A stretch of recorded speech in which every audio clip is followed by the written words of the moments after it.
उठ जा नालायक, सुबह के 8 बजने को है। तुझे एग्जाम नहीं देना क्या? थोड़ी देर और सोने दीजिए ना पापा। तू उठता या फिर मैं तेरे ऊपर पानी फेंकूं? रोज गधों की तरह सोता रहता है, पेपर की कोई टेंशन ही नहीं है। और एक हमारा समय था जब हम पेपर में फेल होने के डर से रात भर पढ़ा करते थे, सो ही नहीं पाते थे। तो क्या अब आप उसका बदला मुझसे लेंगे? मैं 15 मिनट बाद उठ जाऊंगा, आप प्लीज जाइए, मुझे डिस्टर्ब मत कीजिए। इतना कहकर रौनक रजाई ढककर फिर से सो जाता है। तू ऐसा नहीं मानेगा, रुक मैं अभी पानी लेकर आता हूं। बस फिर क्या था, इतना कहकर वो भागते हुए बाथरूम में जाते हैं और पानी की एक बड़ी सी बाल्टी लाकर रौनक के ऊपर फेंक देते हैं। पानी पड़ते ही रौनक झट से उठ जाता है। ये आपने क्या किया पापा? अब तो उठेगा नहीं तो यही करना पड़ेगा ना। वैसे थैंक्स डैड, आपके कारण ना अब मुझे नहाने की भी जरूरत नहीं पड़ेगी। चलिए अब आप माँ से बोलकर मेरे कपड़े निकलवा दीजिए, तब तक मैं ब्रश कर लेता हूँ। वैसे कल ना आप एक काम और करना, नहलाने के साथ साथ मुझे ब्रश भी करवा देना। ये ब्रश करने में ना मुझे बहुत आलस आता है। रौनक की बातों से अरविंद का मुंह खुला का खुला रह जाता है। वो अपनी पत्नी कमला के पास जाता है और रौनक की हरकतों के बारे में बताता है, जिसे सुन उसकी पत्नी हंसने लगती है। तुम अपने बेटे को समझाने के बजाय हंस रही हो। रौनक बच्चा है, धीरे धीरे सुधर जाएगा, आप क्यों उसके पीछे पड़े रहते हो? अभी नहीं सुधरेगा तो कब सुधरेगा? 10वीं क्लास में है रौनक, वो अब कोई बच्चा नहीं रहा। अरविंद की इतना बोलते ही वहां रौनक भी आ जाता है। क्या डैड, मैंने आपको एक काम दिया था, वो भी नहीं हुआ आपसे। अरे क्या हुआ बेटा? माँ, मैंने डैड से बोला था कि वो आपको बोलकर मेरे स्कूल की यूनिफॉर्म निकाल दे, लेकिन मेरे पीछे पड़ने के अलावा इनसे एक काम ढंग से नहीं होता। देख रही हो कमला, देख रही हो अपने लाडले को? अरे आप चुप रहिए जी। चलो बेटा, मैं तुम्हें कपड़े निकाल कर दे देती हूँ। बस ऐसे ही साल पर साल बीतते जाते हैं, लेकिन रौनक के रवैये में कोई बदलाव नहीं आता। वो पहले से भी ज्यादा आलसी और पूरी तरह अपने माता पिता पर निर्भर हो जाता है। 2 साल बाद पता नहीं कहाँ गायब रहता है पूरे दिन, अब तक तो आ जाना चाहिए था। अरे आप इतनी फिक्र क्यों कर रहे हैं उसकी? दोस्तों के साथ खेल रहा होगा, आ जाएगा अभी। ये कोई टाइम है खेलने का? 10 बजने वाले हैं, इतनी रात में कौन खेलता है? कमला कुछ कहती उससे पहले ही रौनक वहां आ जाता है। मम्मी जल्दी से खाना लगा दो, बहुत भूख लग रही है। तुम्हें तब तक खाना नहीं मिलेगा जब तक तुम बता नहीं देते कि इतनी रात गए कहां से आ रहे हो। ओ प्लीज डैड, अब आप एसी पे प्रद्युमन बनकर मेरे सर पर बंदूक लेकर मत बैठ जाना। अपनी फालतू की बकवास बंद कर और बता कहां से आ रहा है।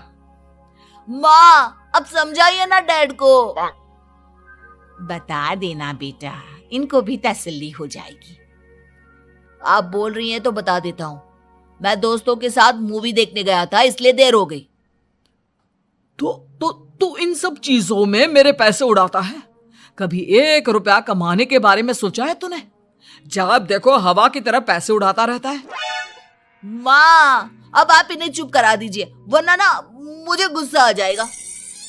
अच्छा क्या कर लेगा? बता ना, क्या कर लेगा तू? वैसे बात तो ठीक ही है, मैं कर ही क्या सकता हूँ, पैसे तो फिर भी मैं आपसे ही मांगूंगा ना। चलिए अब ये सब बात छोड़िए और मम्मी मेरे लिए खाना लगा दीजिए। अभी लगा देती हूँ बेटा। मैं बता रहा हूँ कमला, एक दिन ये ऐसे ही बिगड़ जाएगा। उफ़ो, आप क्यों इतना पीछे पड़े रहते हो मेरे बच्चे के? बात की बाद में देखेंगे, अभी आप शांति से उसे खाना खाने देंगे। अगले दिन, डैडी मुझे 10,000 रुपए चाहिए। हाँ? अब इतने पैसे क्यों चाहिए तुझे? डैड आप बिना सवाल किए कभी पैसे नहीं दे सकते क्या? जब तक तू बताएगा नहीं तुझे पैसे भी नहीं मिलेंगे। अरे अब आप अपने बेटे को पैसे भी नहीं दे सकते? नालायक, तेरी उम्र के लोग नौकरी करते हैं और एक तू है जो नौकरी करने का नाम ही नहीं लेता कभी। आप लोगों के होते हुए भला मैं नौकरी क्यों करूं? अरे हम कब तक पैसे देंगे तुझे? तुझे भी तो अपने पैरों पर खड़ा होना होगा ना। कौन सा उधार के पैरों पर खड़ा हूं? अपने ही तो पैरों पर खड़ा हूं मैं। इसी तरह रौनक दिन प्रतिदिन लापरवाह होता जाता है। उसकी लापरवाही को देखते हुए अरविंद और कमला अपने बेटे की शादी कराने का फैसला लेते हैं और 1 महीने के अंदर अंदर ही रौनक की शादी मेघा नाम की लड़की से करा देते हैं। शादी के कुछ दिन बाद, रौनक, मुझे एक अच्छी सी साड़ी चाहिए, आप ला दोगे ना? हाँ, क्यों नहीं। कितने तक की आती है साड़ी? यही करीब 5,000 तक की। तुम चिंता मत करो, मैं आज ही डैडी से पैसे मांगकर तुम्हारे लिए साड़ी ले आऊंगा।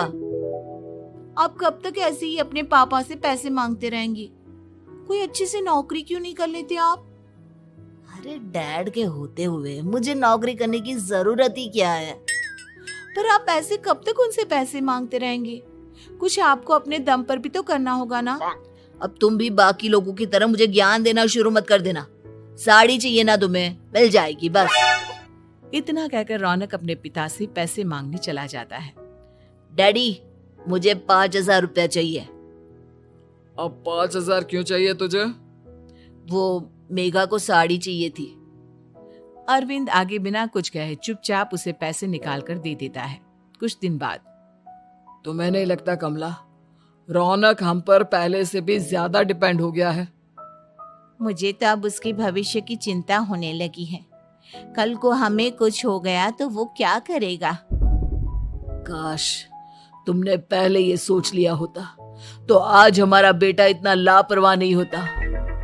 तब मुझे कहाँ पता था कि मेरा लाड प्यार उसे इतना बिगाड़ देगा कि वो इस हद तक लापरवाह बन जाएगा। कोई बात नहीं, अभी भी देर नहीं हुई। मुझे पता है उसे कैसे सुधारा जा सकता है। कैसे?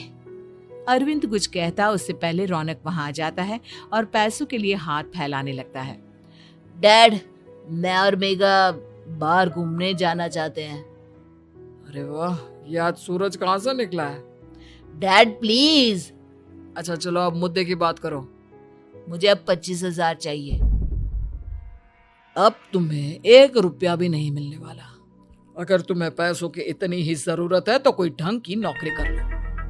मम्मी, आप कुछ कहिए ना डैड को। बेटा, वो गलत क्या बोल रहे हैं? ये सब हम तेरे भले के लिए ही तो कर रहे हैं। मम्मा, मैंने बताया ना आपको, मुझे नहीं करनी कोई जॉब वॉब। तो ठीक है, निकल जाओ हमारे घर से। तुम्हारे जैसे लोगों के लिए मैंने ये घर खड़ा नहीं किया है। जितना ये घर आपका है ना, उतना ही मेरा भी है। मैं कहीं नहीं जाने वाला। जाना तो पड़ेगा ही तुझे, क्योंकि अब मैं तेरा कोई भी खर्चा नहीं उठाने वाला। ठीक है, मत उठाइए मेरा खर्चा, मैं अपने दम पर भी जी सकता हूँ। तो बेशर्मों की तरह अब तक यहाँ क्यों खड़ा है? अपना सामान ले और निकल जाए यहाँ से। रौनक पैर पटकते हुए वहां से चला जाता है। घर से निकालना जरूरी है क्या उसे? बिना पैसों के कौन रखेगा उसे किराए पर? अगर उसका भविष्य सुधारना है तो हमें अपने दिल पर पत्थर रखकर ये कदम उठाना ही होगा। दोनों बात कर रहे होते हैं कि रौनक अपनी पत्नी के साथ एक बड़ा सा बैग लेकर घर से निकल जाता है, लेकिन घर से बाहर उसे कोई भी मुफ्त में अपने घर किराए पर नहीं रखता। अंत में थक हार कर वो फिर से अपने घर चला जाता है। क्या हुआ? थोड़ी देर पहले तो दहाड़ते हुए घर से निकला था, अब क्या हुआ? नहीं रखा ना किसी ने तुझे किराए पर? डैड प्लीज, मैं कुछ दिनों में कोई अच्छी सी नौकरी शुरू कर दूंगा। आप तब तक तो हमें रख लीजिए प्लीज। सुबह से रात हो चुकी है लेकिन कोई हमें रखने को राजी नहीं है। अब आप ही बताइए, इतनी रात को मैं मेघा को लेकर कहाँ जाऊंगा? ठीक है ठीक है, बहू की वजह से मैं तुझे घर पर रख रहा हूँ, लेकिन तू इस घर में एक बेटे की नहीं बल्कि एक किराएदार की हैसियत से रहेगा। 3 महीने है तेरे पास। इन 3 महीनों के अंदर अंदर मुझे तेरी पहली तनख्वाह हाथ में चाहिए, समझ गया? पक्का डैड, इन 3 महीनों के अंदर अंदर तो कोई बढ़िया सी नौकरी ढूंढ ही लूंगा मैं। ऐसे ही धीरे धीरे समय बीतने लगता है और अरविंद के दिए 3 महीनों में से 2 महीने बीत चुके होते हैं। पापा जी ने हमें 3 महीने दिए थे, जिसमें से 2 महीने तो बीत चुके हैं। अब ये आखिरी महीना बचा है। अरे तुम चिंता मत करो, आज मेरा ना 2 जगह इंटरव्यू है, दोनों में से कहीं ना कहीं तो जॉब लगी जाएगी। अच्छा, all the best. Raunak interview के लिए निकल जाता है, जिसके बाद शाम में रौनक घर आता है। कैसा गया इंटरव्यू? आपकी नौकरी लगी या नहीं? अरे पहले सांस तो ले लेने दो अच्छे से। बताइए ना, मुझसे तो जरा भी इंतजार नहीं हो रहा है। वो दरअसल बात यह है कि मेरी नौकरी तो लग चुकी है, लेकिन पैसे बहुत कम है। कितने पैसे हैं? 15,000। इतने में अरविंद और कमला मिठाई का डिब्बा लेकर आ जाते हैं। बधाई हो बेटा। हम जानते थे तेरी जॉब जरूर लगेगी। लेकिन मेरी सैलरी बहुत कम है मम्मा। कम है तो क्या हुआ, धीरे धीरे बढ़ जाएगी। हाँ बेटा, हम तो बस चाहते थे कि तू अपने पैरों पर खड़ा हो जाए। मतलब अब आप मुझे घर से नहीं निकालेंगे? नहीं, ये सब हमने तुझे जिम्मेदार इंसान बनाने के लिए किया था। Thank you mummy papa. अगर आप दोनों ऐसा नहीं करते तो मुझे कभी अपनी जिम्मेदारियों का एहसास तक नहीं होता। आज आपने मुझे सिखा दिया कि इंसान का अपने पैरों पर खड़ा होना भी जरूरी होता है। इतना कहकर रौनक झट से अपने माता पिता के गले लग जाता है और अपनी कमाई की पहली तनख्वाह वो अपने माता पिता के हाथ में सौंपता है। इस तरह रौनक एक गैर जिम्मेदार व्यक्ति से एक जिम्मेदार व्यक्ति बन जाता है।